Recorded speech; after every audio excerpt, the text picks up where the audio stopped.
1946 में चुनाव हुआ तो मुस्लिम लीग के खिलाफ उन्होंने भी अपने उम्मीदवार उतारे। उम्मीदवार उतारने के लिए एक नई पार्टी का गठन किया जिसका नाम मोमिन कॉन्फ्रेंस था।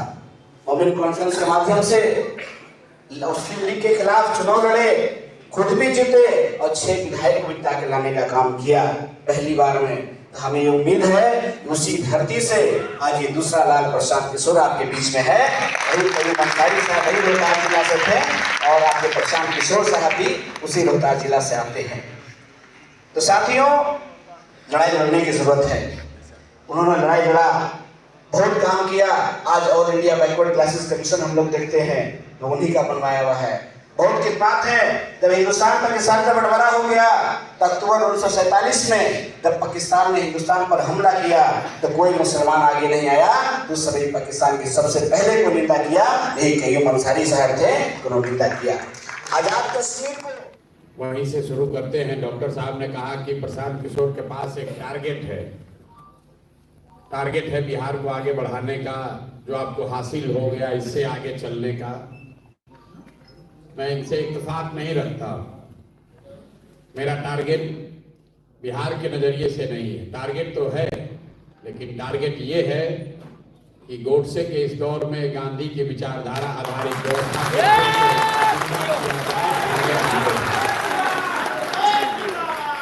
क्योंकि उसी से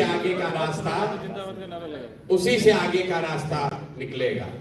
उसी में सामाजिक न्याय भी है, उसी में भागीदारी भी है, उसी में आपका अधिकार भी है, उसी में विकास भी है और उसी में आपके लिए सुरक्षा भी है।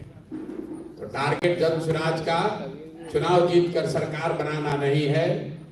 जन स्वराज का टारगेट ये है कि गांधी की विचारधारा आधारित जो राजनीतिक व्यवस्था है उसको फिर से पुनर्जीवित किया जाए।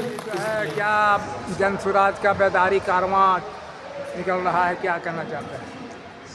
आज ये अब्दुल कयूम अंसारी साहब की वफ़ात का दिन है।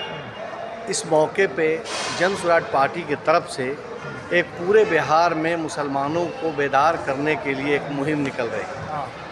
अभी 30 जिलों का खाका तैयार किया गया है, जहां बिहार के जो ज़्यादा मुस्लिम बहुल प्रखंड हैं, मुस्लिम बहुल विधानसभा हैं, मुस्लिम बहुल बड़े बड़े गांव हैं, वहाँ ये बेदारी वहाँ मीटिंग की जाएगी और लोगों को जगाया जाएगा, लोगों को बताया जाएगा। चूँकि हम लोगों ने लगातार जो 35 साल से हम लोग बिहार में लालू और नीतीश की सरकार से जो अब तक ठगाते हुए आए हैं, इसको देखते हुए ये बेदारी कारवां जन स्वराज पार्टी के सूत्रधार प्रशांत किशोर की तरफ से ये मुसलमानों की लीडरशिप के लिए, मुसलमानों की तरक्की के लिए ये मुहिम चलाई जा रही है। इसीलिए यहाँ पे आज ये रखा गया है। लोग तो कहते हैं कि साहब ये मुसलमानों को वोट काटने के लिए और भाजपा को जिताने के लिए, कहा कि ये हर एक जगह मुसलमान के जहाँ आबादी होती है वहाँ मुसलमान को दे देते हैं। जीतना तो है नहीं लेकिन वोट कट जाता है। इसके और हर एक जगह जो है मिड टर्म जो इलेक्शन हुआ उसके अंदर भी यही देखा गया। नहीं, देखिए बात तो ये आप बिल्कुल सही बोल रहे हैं, जो कह रहे हैं कि लोग ऐसा कर रहे हैं। लोग नहीं कह रहे हैं। नहीं, आप प्रैक्टिकल ऐसा हुआ नहीं। आपका जो सवाल है, उस सवाल का जवाब मैं दे रहा हूँ आपको। जी।